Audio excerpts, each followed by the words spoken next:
If you're new to our channel, don't forget to hit the subscribe button.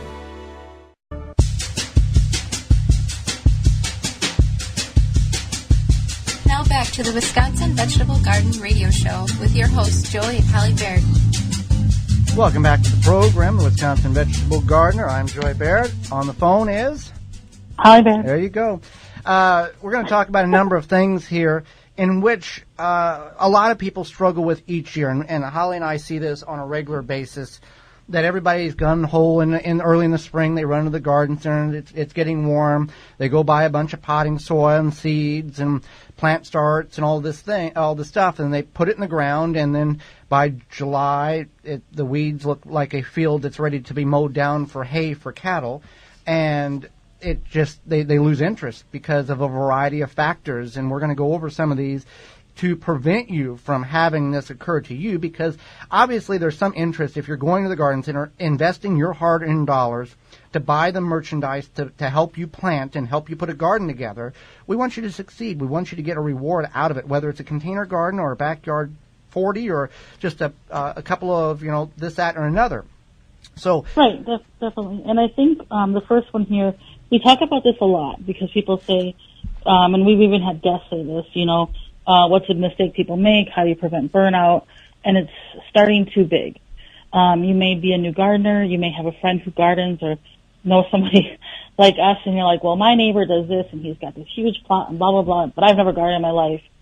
Don't start like how your neighbor has it. We all start somewhere. Start with what you can control. And another thing that goes along with that, Holly, is lack of knowledge. Anything that we do, whatever your hobby is, bowling, card collecting, whatever, there's a certain amount of knowledge you have to know going into that activity in order for you to have some reward, some success, be able to deal with the if you're going to bowl, you kind of got to know how to stand and the kind of ball to use and those type of things. Car collecting, you need to know the value of the car and if it's worth it, and the return on investment. Same thing with gardening. You need to know what the best tomatoes to grow are, how to plant them, soil structure, those type of things. Right, definitely. So, yeah, and then I think one that is not listed here is that we had written down, I thought of, was if when you start small, be realistic about what you want to grow. Maybe start with like a few tomato plants, cucumber plant, some herbs. Think about what you want to try, and then as you work up some skills, then add some things in. Right, and keep it small.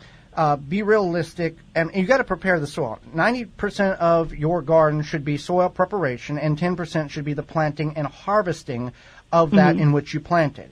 Containers, raised beds are a little easier because you are adding good organic material, mixture, potting mixes, or compost. The ground garden, you're going to have a little more work to go into it to get it prepped to the point in which it will be, to some level, sustainable. But you've got to get that initial structure built. Right, and this is one that we just talked about was a light requirement, so that's something you want to think about.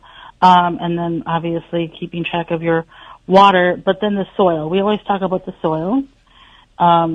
It's important to, if you're like frustrated, why isn't this plant growing? Why am I having so many issues? And as Joey had learned, he was trying to feed the plants, not the soil. Right. And until you understand that, you can end up being frustrated, feel burnt out, and just say, to heck with this. Also, over or under fertilizing. Just because the packet of fertilizer says apply 1/4 cup at each planting hole, that doesn't mean, well, if I give it a half a cup, that'll mean it'll be twice as better or twice as good. That's not the case. Fertilizers are derived from minerals which are salt-based. By adding too much salt to the roots, you're actually causing the roots of the plants to absorb that salt and actually dehydrate the plant internally from the roots. And then that's just going to be worse and worse when you continue to add because you think, oh, it's not getting enough fertilizer. Over-fertilization actually has some symptoms, if you do it too much, of under-fertilization. So then you continue to add more and more and more, and it goes downhill very, very quickly. And right. Too much nitrogen makes the thing super green, but you don't get no production of fruit. Yep, that's exactly correct. You definitely don't want that. Let's see here. Over mulching. Well, mulch is a good thing, but using over mulching or using the wrong kind of mulch can be problematic. So, like using something like wood chips, unless you're, in your edible garden, that can rob the soil of nitrogen and become problematic. So you want to make sure you're using good mulch.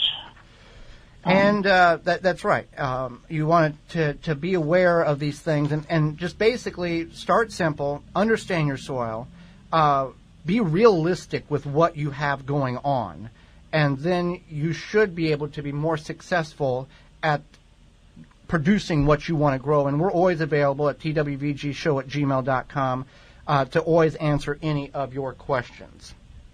Thank you for checking out the Wisconsin Vegetable Gardener Radio Show. For more, go to the wisconsinvegetablegardener.com for full-length in-studio video and podcast replay of Season 1.